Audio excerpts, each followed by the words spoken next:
We are now on with the head coach of the Oregon Ducks, Mr. Dan Lanning, and they just went out to Happy Valley, got a huge win against Penn State. Coach, welcome to the show.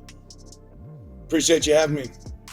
All right, so you just have a huge win. You're emotional after the game. Why were you so emotional after the game? Yeah, those are the games that just drain you, man. And you see how hard your guys work. You're really proud of the effort they put in, and you knew in that moment it could have gone either way. So for it to tip your way, it's an emotional moment. It's a big one. It's exciting, and you celebrate it a little bit.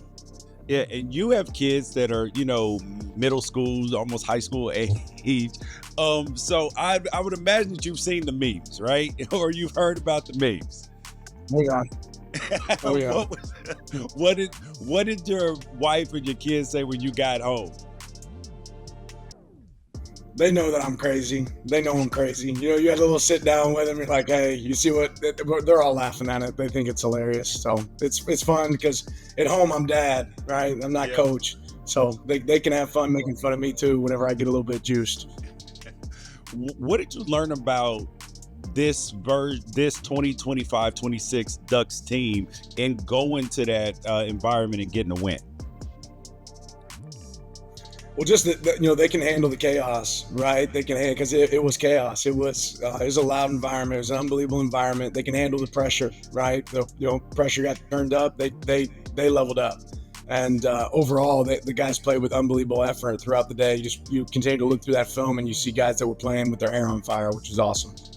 Yeah, what do you do to get your team prepared for that? Because there was so much noise, pomp and circumstance. Oh, it's the whiteout, this and that. And I heard you say play the game, not the environment. So, but how do you actually instill that into your team? Like, what things do you do? Well, you can't create that chaos in practice like you want for the game, but you try to make practice as hard as you possibly can, whether it's the speakers being on top of our guys all the way throughout practice, whether it's the situations that you work, game on the line situations that you work in practice, where the coaches don't know what's coming, the players don't know what's coming, and you just kind of throw it on them in the middle of a practice. Those big moments, you try to create those on a regular basis and make it tough. Yeah, and what did you learn about your quarterback in Dante Moore? Because obviously everybody knows he was physically talented, but it's different when you see it in practice and then when you see it in the game. Yeah, I mean, just that he's that guy. He has unbelievable poise. He was at calm demeanor. He's a guy that can help me be calm in those moments, which is awesome to have somebody that can chill you out a little bit too through the process. And he operated knowing that he didn't need to do it himself. He had people around him that he could trust. Yeah, that sounds like some Nick Sirianni, Jalen Hurts action going on where a coach is, at a 10 and Jalen's like, hey, yo, we good, man. Is that kind of the relationship that you and Dante are building right now?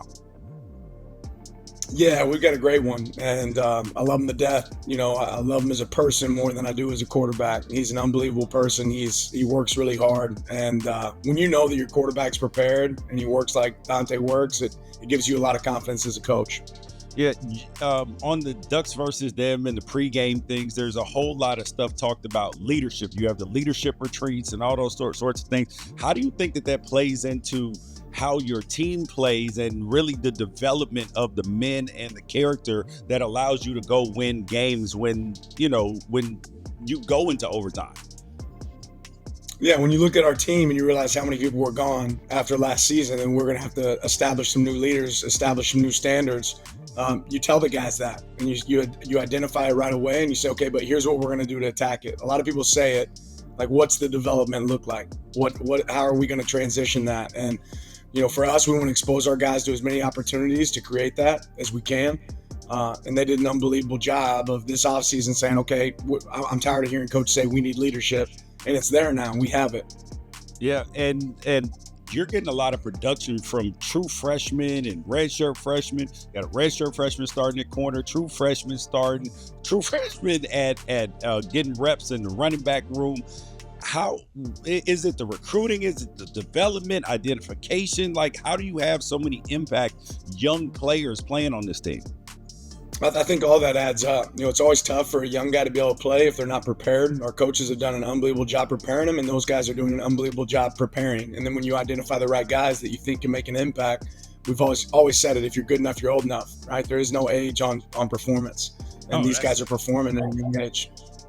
Yeah, I love that. And the team clearly understood the moment, but as a head coach in this playoff era, obviously you want to win your games to get to the playoff, but at the same time you want to be peaking when playoff time comes, and you had some experience last year. So what did you learn from last year that you're putting in application right now?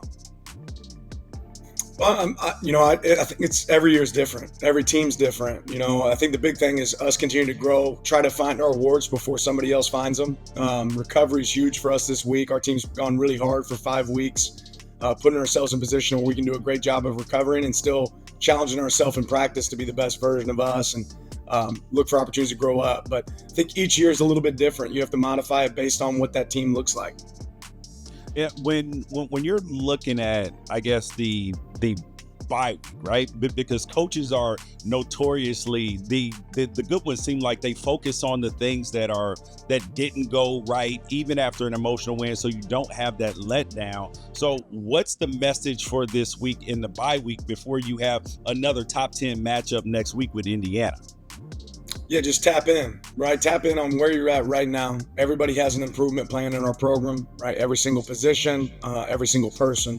So what do we need to improve? What do we need to get better at and be in the moment right now? It's about being right here on Tuesday, right? And not worrying about Wednesday, not worrying about Thursday, being in the moment right now to improve. Can you talk about, I want to go back to that whiteout environment for a second, because there's been comparisons to Washington, to Ohio State and Autzen Stadium, and you said that that's one of the best environments that you've been in. What did you mean by that, and how would you compare it to some of the other places that you've been?